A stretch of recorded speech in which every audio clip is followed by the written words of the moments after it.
costas, você tem um número pequeno de campos receptivos. Isso faz com que, eventualmente, um inseto que pouse sobre as suas costas, você não consegue discriminar exatamente onde ele está. Ele está mais para cá ou mais para lá, você não sabe dizer. Porque nas costas você tem um campo receptivo muito maior. Então, pessoal, cada região do seu corpo você tem um tamanho de campo receptivo distinto. A via de regra é, regiões que você tem muita capacidade sensorial, você tem campos receptivos pequenos. Em regiões que você tem uma baixa capacidade sensorial, ou seja, de discriminar estímulos próximos, você tem campos receptivos grandes. E como que o seu sistema nervoso processa isso?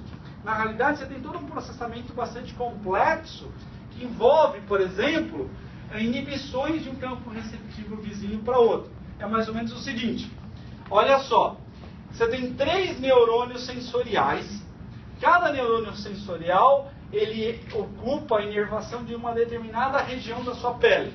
Tá? Então, tudo que acontecer nessa bola será representado por este neurônio sensorial. Só que na prática, o que você tem? Normalmente vários neurônios sensoriais primários convergindo para um único neurônio de segunda ordem aqui. Então, pessoal, é mais ou menos o seguinte, tudo que acontece nesse espaço aqui, que é inervado por esses 3 neurônios, será representado por esta célula aqui. Se você tocar aqui em cima, esse neurônio dispara potenciais de ação. Se você tocar aqui embaixo, ele dispara potenciais de ação. Então, ele representa todo esse espaço. Mas ele não precisa discriminar exatamente se o estímulo foi aqui ou aqui ou aqui. Ele discrimina o que, pessoal? Tudo o que está acontecendo, por exemplo, nesse espaço em vermelho. Agora, olha só, pessoal. Se esse neurônio representa o que está no espaço em vermelho, a pele é contínua. Então isso significa que o restante da pele tem que ter outros campos receptivos. E é exatamente isso que acontece. Quando você vai tentar fazer um desenho de campo receptivo, você vai ver que os campos receptivos, embora eles tenham uma certa intersecção, cada bola dessa seria como se fosse um campo receptivo. E na realidade acontece uma competição no seu sistema nervoso central. Normalmente a informação do campo receptivo que foi ativado mais forte prevalece em relação aos que foi estimulado mais fraco.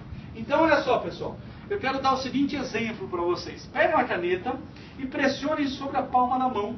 Vocês vão ver que vocês conseguem perceber o lugar exato em que a caneta toca a mão, mas quando você a pressiona, você percebe que toda a sua mão ela sofre uma distorção. Certo? Olhem, ó, toda a mão, às vezes você precisa de mexer até o dedo pressionando contra a mão. Agora, se você mexe e você tem mecanos receptores por toda a mão, por que você consegue sentir precisamente o ponto de toque da caneta sobre a pele? Por que você não sente toda a mão se ela sofreu uma distorção mecânica, não é verdade? Pensa, um pernilongo pousando sobre a mão, você sente. O pernilongo não consegue distorcer a sua mão tanto quanto uma caneta pressionando. Então, por que quando um pernilongo pousa sobre sua mão, um objeto muito leve, você sente e você não consegue sentir toda a mão pressionando uma caneta sobre ela, você só sente o ponto de toque. Você tem essa percepção, por quê?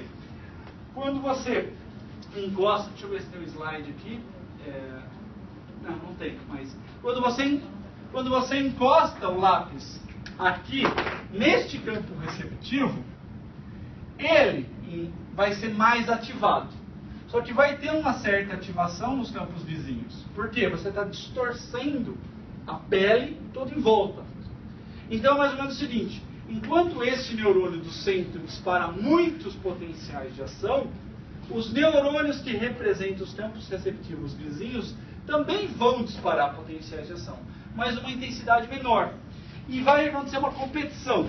Os neurônios do campo receptivo vizinho se comunicam com interneurônios inibitórios que inibem a transmissão dos campos receptivos adjacentes. Então, basicamente, é o seguinte, prevalece o sinal mais forte. Se a gente for converter isso em sinais, seria mais ou menos o seguinte. este neurônio aqui, que está recebendo essa informação, vai disparar a uma altíssima taxa de frequência de potenciais de ação. E esses aqui vai disparar numa frequência menor. Lá no sistema nervoso central vai acontecer um filtro. O filtro vai dizer o seguinte: quais são os neurônios sensoriais que foram mais ativados? Ah, é este. Este sinal vai continuar no seu sistema nervoso central. Quando você vai ver lá no seu córtex cerebral, o córtex cerebral ainda vai ser fortemente ativado por esse estímulo. Mas se você olhar o que acontece no córtex cerebral desses campos receptivos vizinhos, você vai ver que eles estão inibidos. Por quê? Porque quando você tem este campo receptivo que prevalece, ele transmite informação não só para o sistema nervoso central, mas ele contacta o quê? Interneurônios inibitórios que vão inibir o sinal desses vizinhos. Então, a ideia, pessoal, é mais ou menos o seguinte: que você perceba apenas a informação sensorial mais forte e diminua a intensidade daquelas informações sensoriais que são mais fracas. Quando isso chega no seu córtex cerebral, apesar de você ter milhões de neurônios sensoriais, olha só, você tem milhões de neurônios sensoriais, apenas alguns poucos informam o seu sistema nervoso seu sistema nervoso de informações sensoriais ao mesmo tempo. Por quê? São aqueles que têm um estímulo mais forte. Então, de novo, apesar de você sentir o tato pela pele toda, você normalmente sente nos locais onde você tem uma percepção de tato mais forte. Isso acontece a todo instante. Isso faz com que seu cérebro não tenha que processar a informação de milhões de neurônios. Ele processa de alguns poucos daquelas informações sensoriais mais relevantes. E esse fenômeno de inibição lateral permite que, ao invés de você, olha só, se você tivesse dois campos receptivos aqui, você não conseguisse discriminar o sinal, com inibição lateral você consegue claramente perceber aonde a informação sensorial acontece.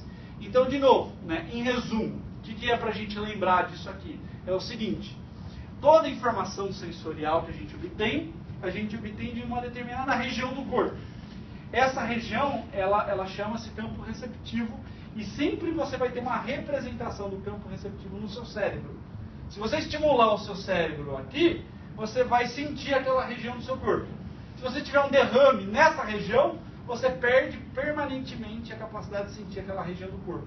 Isso às vezes acontece, o sujeito tem um derrame e lesiona, mas por que ele perdeu a sensação do braço esquerdo e ficou com o braço direito? Porque ele perdeu a representação dos campos receptivos do braço esquerdo.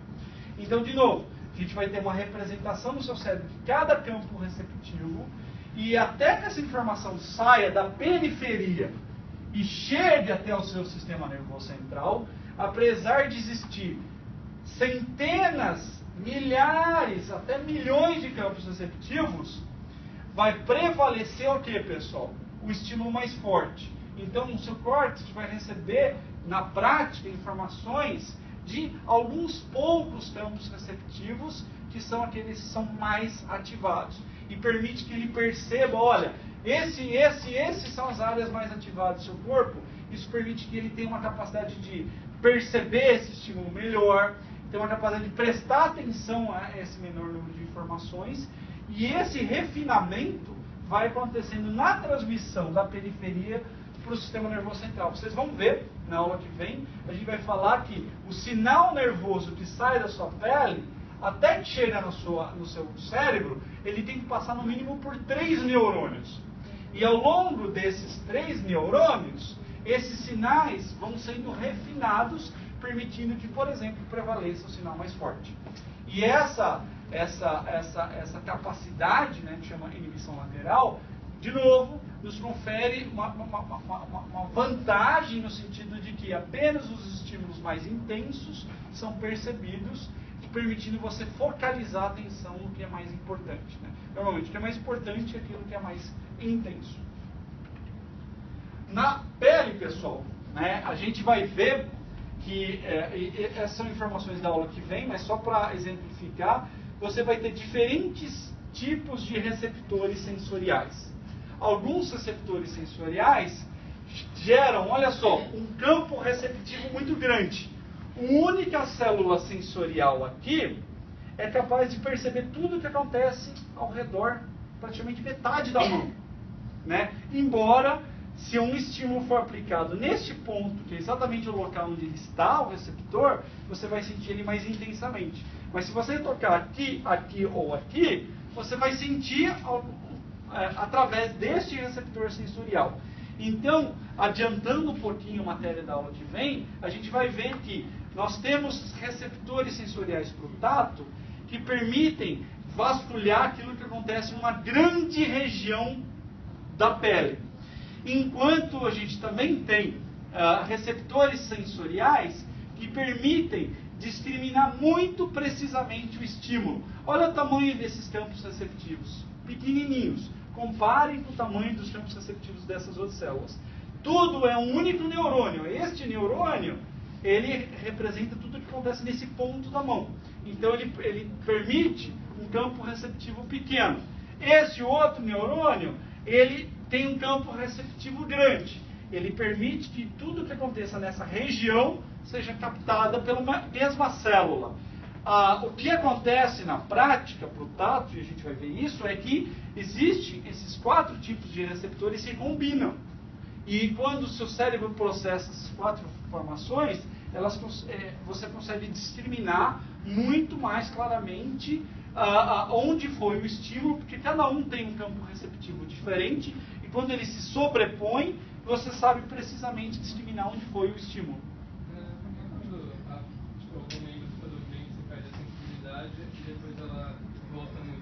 O que normalmente faz o membro ficar dormente?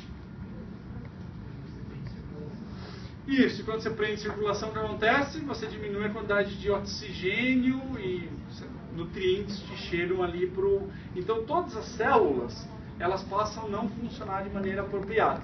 O ficar dormente, na realidade, é uma capacidade que alguns neurônios têm, né, de conseguir perceber uma diminuição do fluxo sanguíneo. Então ele transmite essa informação para você. Então você tem a percepção de ficar dormente, né? E isso é um sinal de alerta. Se você, por exemplo, se você pega um torniquete e amarra o braço, depois de um tempo você vai sentir ele dormente. E depois de um tempo você vai começar a sentir dor. Por que você sente dor? Porque o aviso foi transmitido por esses receptores sensoriais que percebem diminuição do oxigênio naquele lugar.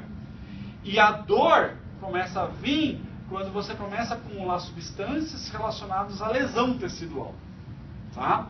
Então você tem neurônios que vão captando essas informações. Agora, por que os outros sentidos não funcionam bem? Porque justamente nisso. Na hora que você começa a diminuir a quantidade de oxigênio que chegam, esses receptores, por exemplo, de tato, eles dependem de uma taxa metabólica alta, energética. E aí eles ficam, vamos dizer, inativados, simplesmente pela falta de oxigênio que chega nesse lugar. Então eles passam a não responder, enquanto você tem neurônios, olha que coisa interessante, que respondem à diminuição do oxigênio tecidual. Então alguns não respondem porque eles não mantêm a atividade metabólica, e outros respondem justamente à queda da atividade metabólica, que são esses que avisam a gente que a determinada região está ficando isquêmica e tudo mais. Tem muitos, a dor de infarto, né, ela é sentida normalmente como uma isquemia. Então, aquela dor forte, na verdade, é um músculo cardíaco que está, vamos dizer, morrendo por falta de oxigênio, e você sente isso. Então, você tem que ter um neurônio naquela região que sente a falta de oxigênio. Tá? Bom, e depois a gente volta nisso, pessoal, e fala mais detalhes no intervalo, mas assim, fica o recado. Cada região, e essa é até uma curiosidade, cada região do nosso corpo, você tem campos receptivos diferentes. Você tem regiões que, na realidade, você tem campos receptivos grandes. Por exemplo, na perna, nas costas. Olha só, se um estímulo de 4 centímetros de diferença for aplicado nessa região, você não consegue discriminar com precisão onde foi esse estímulo. Enquanto que outras regiões, você consegue discriminar